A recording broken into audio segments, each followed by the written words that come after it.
ओम भूर्भुवः स्वः तत्सवितुर्वरेण्यं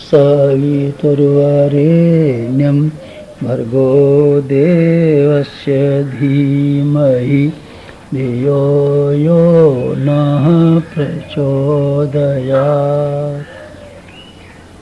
भजन और पूजन की भांति, स्वाध्याय और सत्संग की भांति दो और भी पूजा परक, उपासना परक आध्यात्मिक प्रयोग हैं जो आपको करने ही करने चाहिए।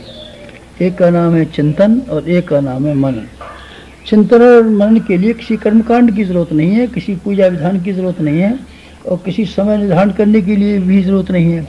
अच्छा तो ये हो कि आप सवेरे का समय ही इन सब कामों के लिए रखें। अध्यात्म के लिए इस समय सबसे अच्छा प्रातः काल का है, दूसरे कामों के लिए भी प्रातः काल का समय है। सबसे अच्छा समय है, अगर 24 घंटे में कोई है तो प्रातः काल का है। और प्रातः काल के समय को आप जिस भी काम में लगा देंगे उस काम में आपको बड़ी प्रसन्नता भी मिलेगी और सफलता मिलेगी। इसीलिए चिंतन और मनन की एकांत साधना के लिए अगर आप प्रातः काल का समय निकाल पाएँ तो बहुत अच्छा।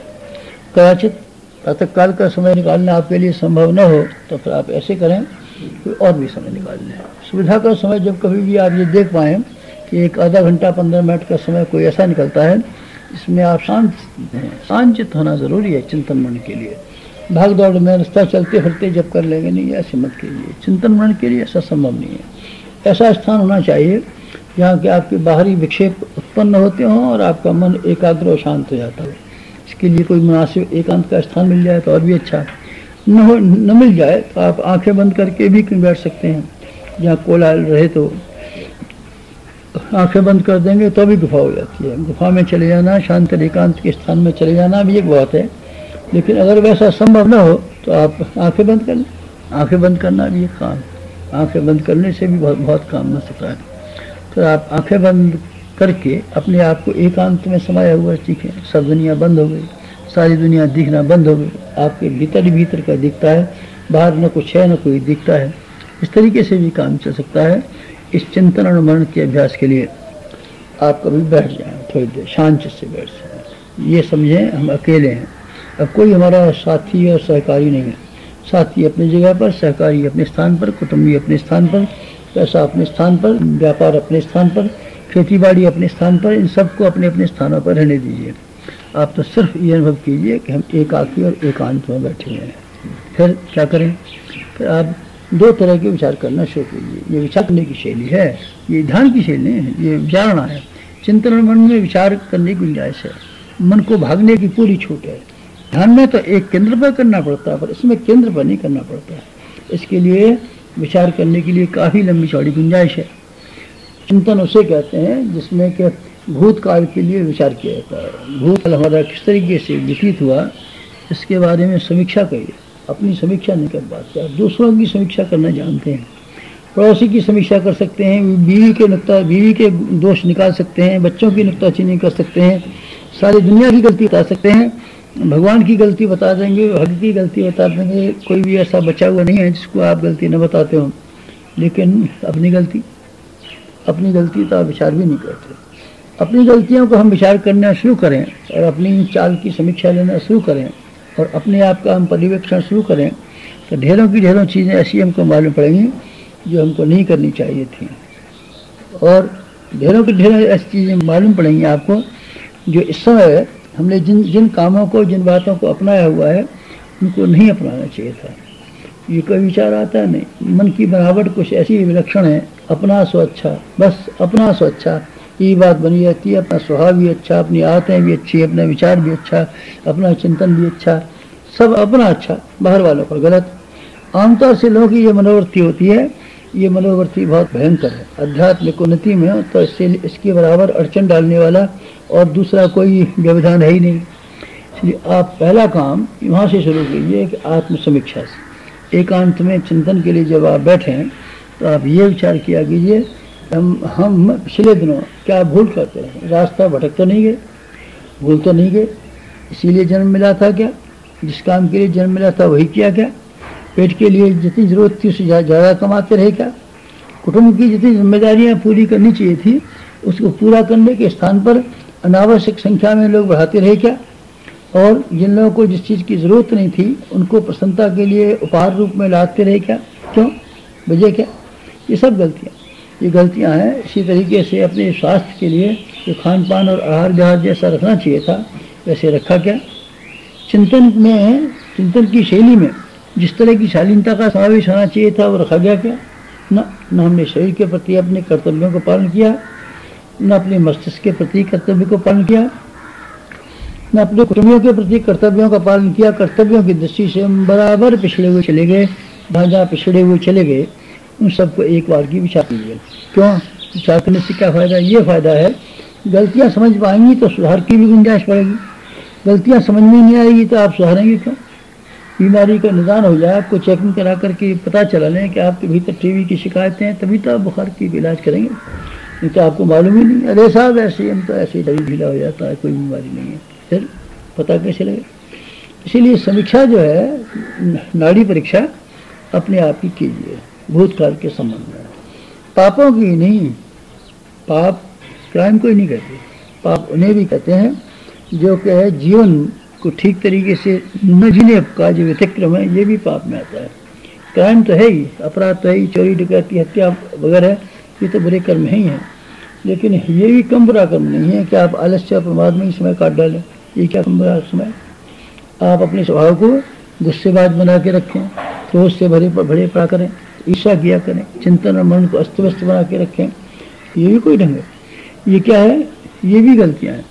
व्यक्तिगत जीवन में आपको गुण कर्म स्वभाव संबंधी गलतियाँ क्या हुई और क्राइम अपराध जुर्म करने के संबंध में क्या भूलें हुई, इन दोनों के बारे में एक बार विचार किया कीजिए। ये विचार करना बहुत ज़रूरी है। इससे ये मालूम होता है कि हमारी गलतियाँ कहाँ हैं और हम कितना चूकते रहे हैं और चूक रहे हैं। इन चूकों को सुधारने वाला अगला कदम आता है आत्म परिष्कार। आत्मनिरीक्षण के बाद में आत्म परिष्कार का दूसरा नंबर आता है। सुधार कैसे करें? सुधार में क्या बात करनी होती है? सुधार में रोकथाम करनी पड़ती है। मसलन आप चाय पीते हैं तो आप बंद कीजिए, सब अब हम नहीं पिएंगे। अब बीड़ी पीते हैं, सिगरेट पीते हैं, अपना कलिया जलाते हैं तो विचार कीजिए अब हम कलिया नहीं जलाएंगे। ये आत्म परिशोधन इसी का नाम है कि जो गलतियाँ हुई हैं उनके विरुद्ध आप बगावत खड़ी कर दें, रोकथाम के लिए आमादा हो जाएं। संकल्प बल से ये इस्तेमाल करें कि जो भूल होती रही है अब हमसे न हो, हमसे न हो, इसकी स्कीम बनाइए। गलतियाँ न होने देने का तरीका क्या है, क्या हम करेंगे? और अपने आप में जब कच्चाइयाँ आएंगी और जब आपको कच्चाइयाँ ये मजबूत करेंगी कि जो करते रहें वही ढर्रा चलते रहना देना चाहिए, कार्य है अपने साथ में पक्षपात और रियायत करने का। जब आपका मन उठे तब आप उसके मन के विरोधी हो जाइए, मन को निगृहित कीजिए, मन को तोड़िए, मन से लड़ाई कीजिए। मन भला आदमी है, कोई कहने से मानता है क्या? ना, किसी का मन कहने से माना नहीं है। मन नहीं लगता तो मन तो लगाइए ना, फिर मन नहीं लगता तो मन ऐसा भला आदमी है, अच्छे कामों में लग जाएगा, नहीं लगेगा ये मन के कितने कुसंस्कार उसके ऊपर जमा हुए हैं। आप ये उम्मीद करते हैं कि आपका मन अच्छे काम में लगेगा, ध्यान में लगेगा, भजन में लगेगा? नहीं, इसको लगाना पड़ता है।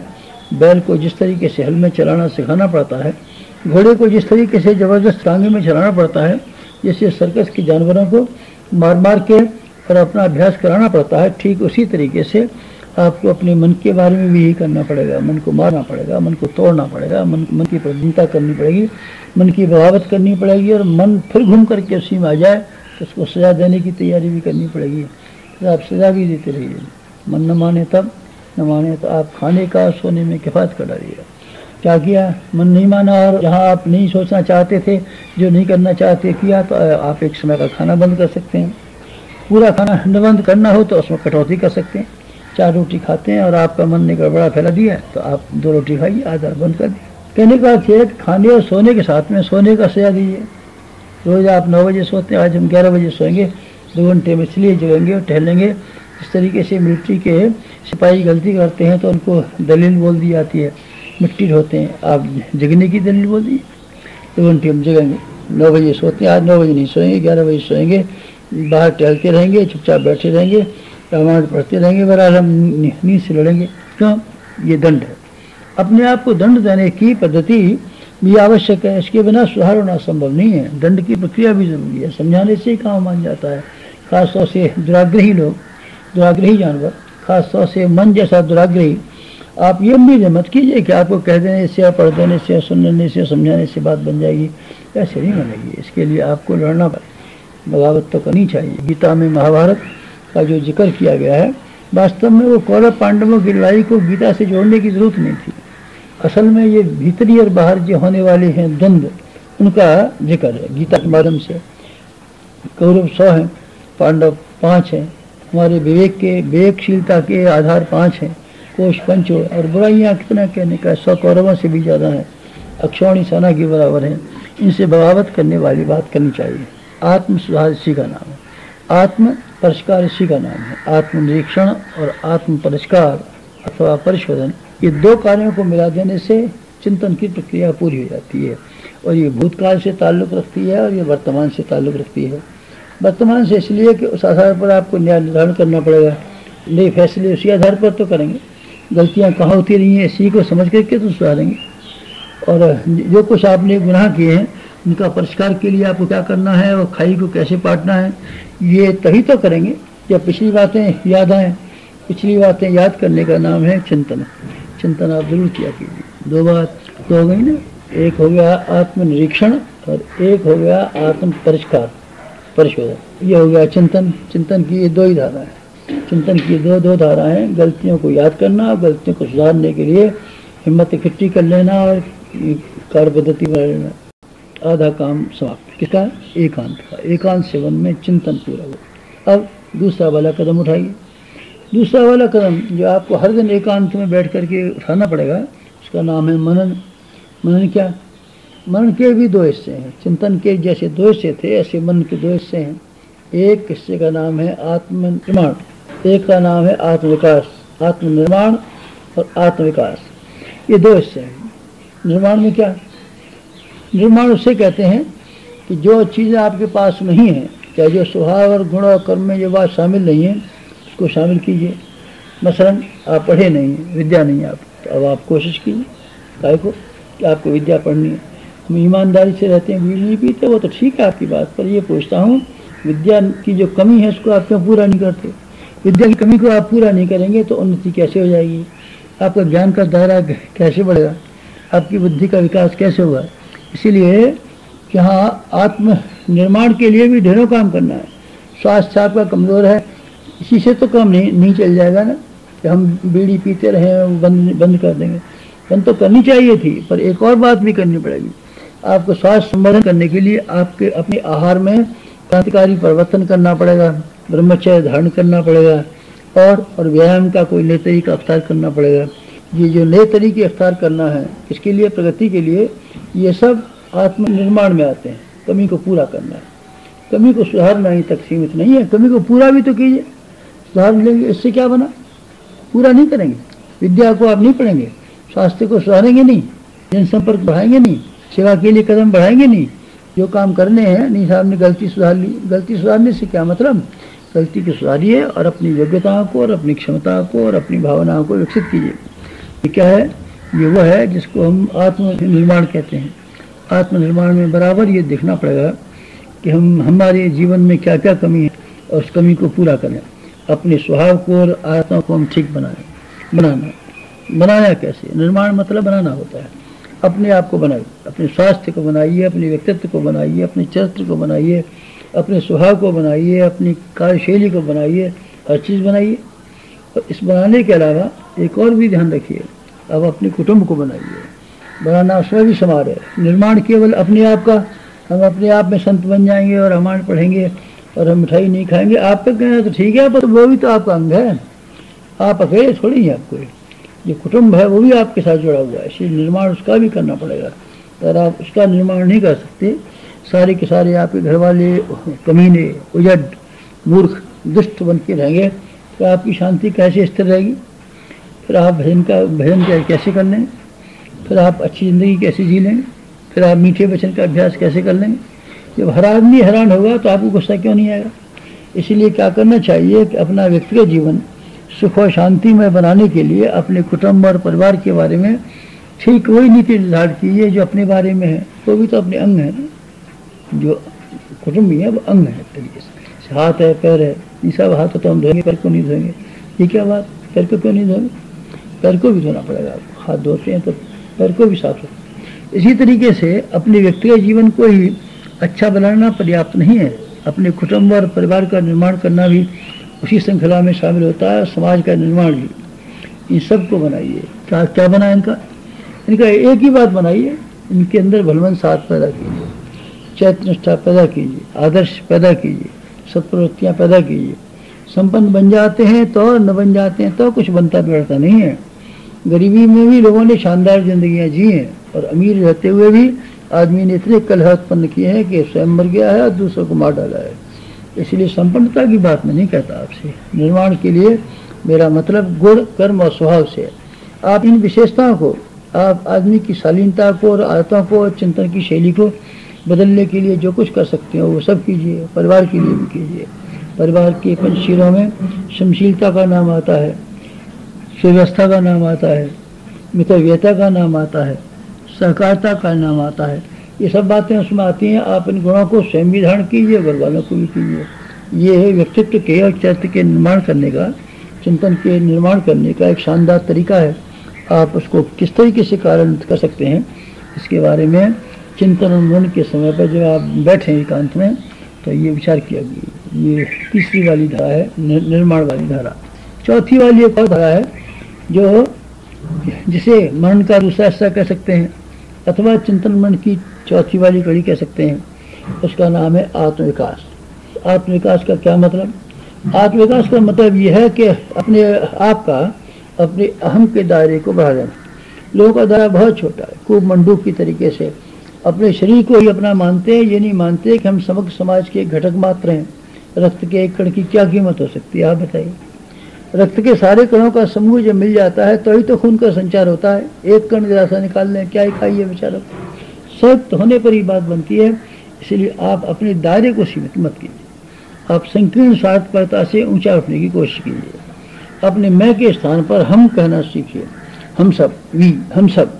अगर आप यही करते रहेंगे मैं, तो बकरे की तरीके से आप सीमाबद्ध हो जाएंगे और खूब मंडूक की तरीके से एक ऐसे छोटे दायरे में घिरे रहेंगे जिसमें कि आप और आपका कुटुंब बस इतने याद में रह जाएंगे। आपका समाज से अर्थात भगवान से कोई संबंध ही नहीं रह पाएगा। इसलिए अपने आप का दायरा विकसित कीजिए। हम सब के, सब हमारे, इस तरीके से विचार कीजिए। आप इस तरीके से विचार कीजिए, आत्मवत् सर्वभूतेषु, सारा संसार हमारे ही समान है, सबके सहयोग से हम जिंदा हैं और हमारा सहयोग सबको मिलना चाहिए। ये अगर आप विचार करेंगे तो आपको समाजनिष्ठ होते चले जाएंगे, चरित्रवान नागरिक होते हुए चले जाएंगे। देश, धर्म और समाज और संस्कृति के प्रति आप अपना लगाव व्यक्त करने लगेंगे और उनकी समस्याओं को भी अपनी समस्या मानने लगेंगे। ये क्या होगा? ये आत्मा का विस्तार। आत्मा का विस्तार यही है जिसको हम आध्यात्मिक उन्नति के नाम से पुकारते हैं, आत्मिक प्रगति के नाम से पुकारते हैं। यही रास्ता है जिस पर चलते हुए आदमी का पूर्ण लक्ष्य तक पहुंचना संभव है। आपके लिए भी रास्ता है, सबके लिए एक ही रास्ता है। अपने आप को दायरा बढ़ा दीजिए। संतों ने यही किया था, महापुरुषों ने यही किया था। वो अपने लिए नहीं जिए, वो समाज के लिए जिए, देश, धर्म और संस्कृति के लिए जिए। सबको, सबके दुखों में शामिल हुए, औरों के दुख बटाते रहे और अपने सुख बांटते रहे। अपने सुख को बांट देना और दुखों को, दूसरों को बढ़ा लेना, ये कुटुंब की वृत्ति है। आप अपनी वृत्तियों को कुटुंबिक बनाइए, पारिवारिक बनाइए। अपने परिवार को जैसा अपना समझते हैं, ठीक उसी तरीके से सारे समाज को भी समझिए, सारे देश को समझिए, सारी मानव जाति को समझिए, प्राणिमात्र को समझिए, दायरा बढ़ाइए। वसुधैव कुटुंबकम का अपना सिद्धांत है। हमारा कुटुंब बड़ा होना चाहिए, परिवार हमारा बड़ा होना चाहिए। सारे संसार तक हमारी कौटुंबिकता विकसित होनी चाहिए। ये कौटुंबिकता ये है कि आधार पर आदमी की सुख और शांति खड़ी हुई है। आदमी को और कुटुंब में से हटा दिया जाए, कुटुंब को अगर से छोड़ दिया जाए तब आदमी इक्कड़ हो जाएगा और खूनी हो जाएगा और कातिल हो जाएगा और स्वार्थी हो जाएगा। इसीलिए क्या करना होता है? मिल बांट के खाना, हिल-मिल के रहना। हिल-मिल के रहना, मिल बांट के खाने वाली नीति आपको जीवन में उतारनी पड़ेगी। तो कैसे उतार पाएँ? अपना दायरा बढ़ा दी। जो चीज़ें आपको अपनी मालूम पड़ती हैं उनमें प्रसन्नता होती है और उनको आप अपना समझते हैं। लेकिन अगर आप सबको अपना मान लें तब आपको कितना गर्व और गौरव अनुभव होगा। सूरज भी आपका, चाँद भी आपका, सितारे भी आपके, नदी भी आपकी, पहाड़ भी आपके, ज़मीन भी आपकी, सारे इंसान भी आपके, सारा कुटुंब भी आपका, सारा संसार आपका। तो ये दायरा चौड़ा कर लें तब तब आपकी खुशी का क्या ठिकाना रह सकता है। अभी तो आपने थोड़े से लोगों को, थोड़ी सी वस्तुओं को अपना माना है, उससे भी कुछ न कुछ तो आपको राहत मिलती है, प्रसन्नता होती है। जिस दिन आप सबको अपना मानने लगेंगे और अपने को सबका मानने लगेंगे, तब आप फिर ज़रा देखना तो सही कैसा मज़ा आता है, कैसा आनंद आता है, जीवन में गतिविधियों में कैसा हेर फेर होता है, और आपकी प्रसन्नता किस तरीके से ज़मीन से आसमान तक छूने लगती है। ऐसी स्थिति पैदा कीजिए। चिंतन मन के नाम पर आत्मसमीक्षा 1, आत्म सुधार 2, ये चिंतन, और आत्मनिर्माण 1 और आत्मविकास 2 मनन और 2 चिंतन, चारों को मिला दीजिए। ये चारों वेदों का सार है। ये चारों दिशाओं से भगवान के बरसने वाले अनुदानों को प्राप्त करने का सही तरीका है। आपकी उपासना में चिंतन और मन की कोई भी स्थान रहना चाहिए, और न केवल स्थान रहना चाहिए बल्कि उससे मजबूती से पकड़े रहना चाहिए, छोड़ना किसी भी कीमत पर न हो। ऐसा अगर आपका संकल्प होगा तो आप आध्यात्मिक जीवन में तेजी से आगे बढ़ेंगे और वो लाभ प्राप्त करेंगे जो अध्यात्मवाद के क्षेत्र में प्राप्त होते हैं।